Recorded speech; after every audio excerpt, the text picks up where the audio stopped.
Hola a todos, qué gusto saludarles allá en Las Ramas. Un saludo muy afectuoso, un abrazo cariñoso a cada uno. Que Dios los bendiga mucho y felicidades por ser tan persistentes, tan constantes, ¿verdad? Ahí en el aprendizaje, en el crecimiento, la palabra de Dios. Realmente entre más conocemos la palabra de Dios, más aumenta nuestra fe, porque la fe viene por el oír y el oír por la palabra de Dios. Entonces, qué bueno que te estás alimentando, así como te alimentas sanamente en tu cuerpo y también en tu alma cuando estás ahí estudiando, leyendo, preparándote, pero también en tu espíritu cuando estás ahí en relación con Dios, leyendo su palabra y pasando un tiempo de calidad ahí con Él en tu tiempo devocional. Pues te felicito entonces y continúo con este tema tan apasionante del reconocer nuestras fallas, nuestras faltas delante de Dios, es decir, arrepentirnos o dejar de hacerlas y pedir perdón por ellas. Así que entonces, pues decía yo que como el propio Jesús reprendió a las 7 iglesias en Asia, ¿verdad? Bueno, a 5 de las 7 diciéndoles que estaban mal, que le estaban regando, la estaban haciendo mal. Por ejemplo, en Apocalipsis 2:4 a la iglesia de Éfeso, Jesús le dijo: sin embargo, tengo en tu contra que has abandonado tu primer amor. O en la iglesia de Sardis, fíjense en Apocalipsis 3 del 1 al 2, escribe al ángel de la iglesia de Sardis. Esto dice el que tiene los 7 espíritus de Dios y las 7 estrellas. Conozco tus obras, tienes fama de estar vivo, pero en realidad estás muerto. Despierta. Reaviva lo que aún es rescatable, pues no he encontrado que tus obras sean perfectas delante de mi Dios. Esto, pues realmente afirmar para ti, para mí, que pues que ya no pecamos, que ya no fallamos, que ya no violamos la ley de Dios, pues es una contradicción directa con lo que Cristo dijo. Y no podemos, dice que el que dice que no ha pecado hace mentiroso a Dios. No podemos hacer mentiroso a Dios. Tú y yo tenemos que reconocer nuestras faltas diariamente y pedir perdón simplemente y tomar conciencia de apartarnos de esas cosas que sabemos perfectamente, porque nuestra conciencia nos dice que no están bien, nos sentimos mal después de hacer algo indebido, ¿verdad? Haber contestado mal, haber gritado, haber dicho alguna, simplemente haber escuchado un chiste ahí malo, o haber visto una escena ahí en la televisión que no, tú sabes que te perturbó tu corazón, que te perturbó ahí en tu interior. Todas estas cosas tenemos que decir: Señor, perdóname, y en la medida, ¿verdad?, que yo pueda, no lo voy a volver a cometer. Entonces, bueno, ¿por qué pecamos de todas maneras, verdad? O sea, fallamos de repente y caemos y tropezamos. ¿Por qué? ¿Por qué? ¿Por qué? Pues Gálatas 2:20 dice: he sido crucificado con Cristo y ya no vivo yo, sino que Cristo vive en mí. Es decir, ya no tenemos que pecar porque ya no somos esclavos de esa naturaleza pecadora que antes nos dominaba.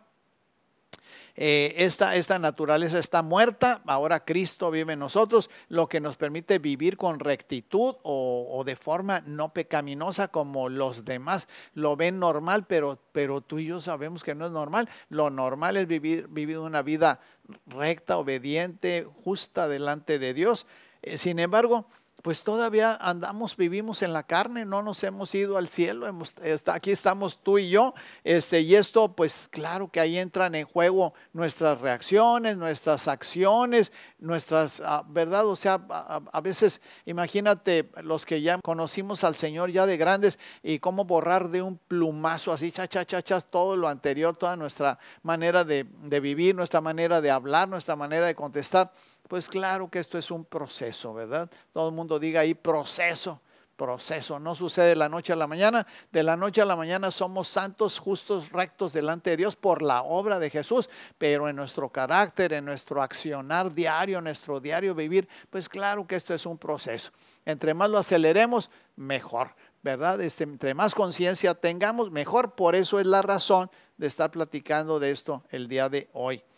Entonces, Hay veces que traemos estos patrones de comportamiento desde la infancia y se han reforzado a través de continuas respuestas incorrectas, ¿verdad? De los que están a nuestro alrededor, de nosotros mismos, el ambiente en el que hemos crecido y vivido, nos hemos desarrollado, lo que nos han enseñado. Entonces, estos patrones de la carne son lo que tú y yo, los creyentes, debemos de crucificar. Eso dice en Gálatas 5:24. Aquí nos toca a nosotros. Ahora ya no es una cuestión. Dios ya hizo la obra de perfección en nosotros, ya nos justificó de nuestra vida pasada, nos perdonó, no se acuerda más de nuestros pecados. Pero en el tiempo presente, en el tiempo actual, en el tiempo que vivimos tú y yo, tenemos libre albedrío. Es una característica de Dios que Él nos regaló.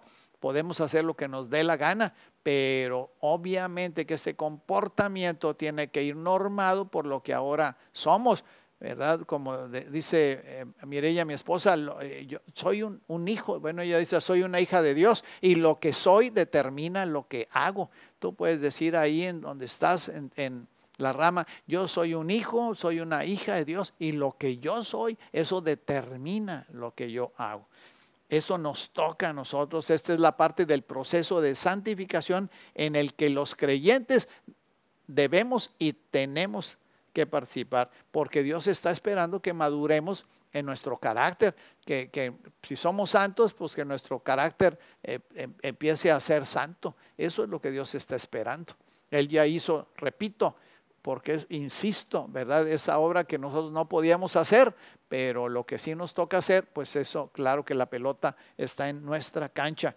A medida que continuamos creciendo en santificación o en carácter santo, todavía pues fallamos, aunque vuelvo otra vez a repetir, esto debiera ser cada vez menos, cada vez menos, cada vez menos. Cuando los creyentes, entonces, tú y yo pecamos o fallamos, necesitamos confesar nuestros pecados y recibir perdón, como lo vamos a ver enseguida.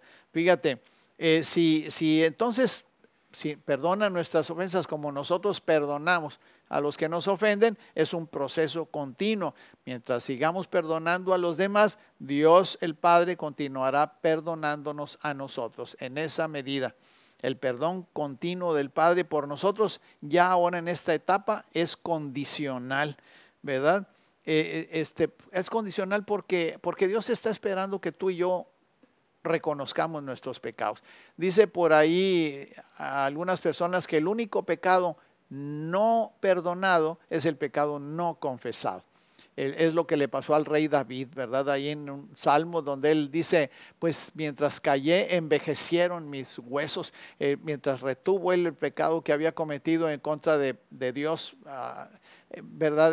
Teniendo relaciones con Betsabé, una mujer que no era su esposa, pues él ahí estaba, ¿verdad? Callado, hasta que tuvo Dios finalmente que enviar a un profeta para que lo expusiera, lo pusiera al descubierto su pecado y él pudiera soltar eso que traía. Pero mientras eso sucedió, claro que el pecado ahí acumulado en su vida, pues le dice, envejecí literalmente. Mientras callé y no confesé mi pecado, se envejecieron mis huesos. Es lo que hace el pecado en tu vida y en la mía cuando no somos capaces de reconocer nuestra falta y de apartarnos y pedirle perdón a Dios y pues Dios es fiel y justo para perdonar nuestros pecados y limpiarnos de toda maldad.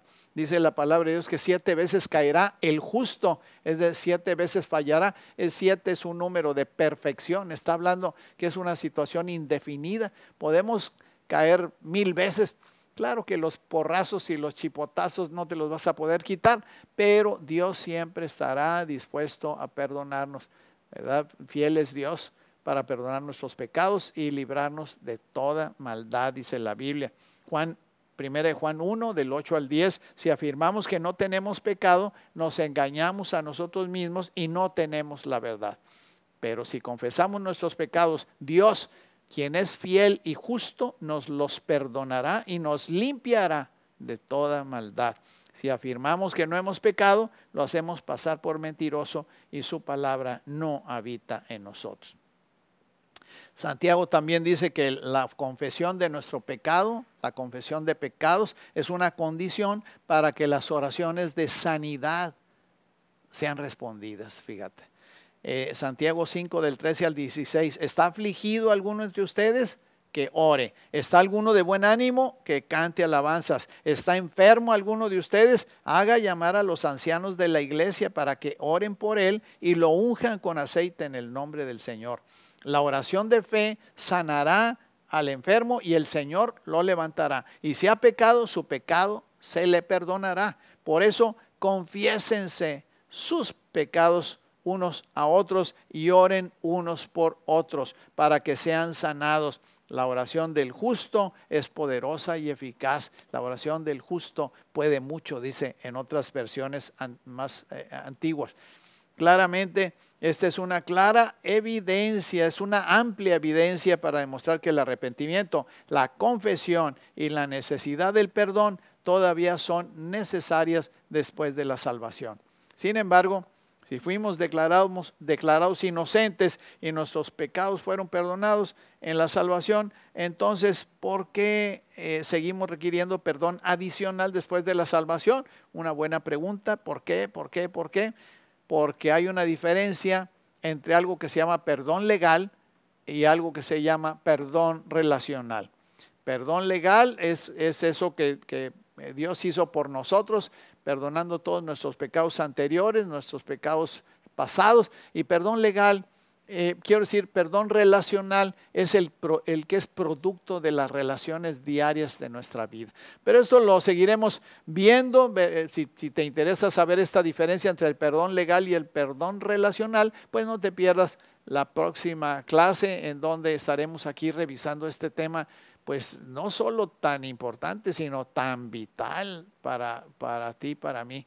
Es algo de veras, pues que puede y debe marcar mucho, mucho nuestra vida cristiana. Pues que Dios te bendiga muchísimo, que la bendición de Papá Dios esté sobre tu vida, que el bien y la misericordia, como está escrito, te pigan y te persigan y te alcancen ahí en tu vida, que te vaya muy, muy bien en todo. Bendiciones.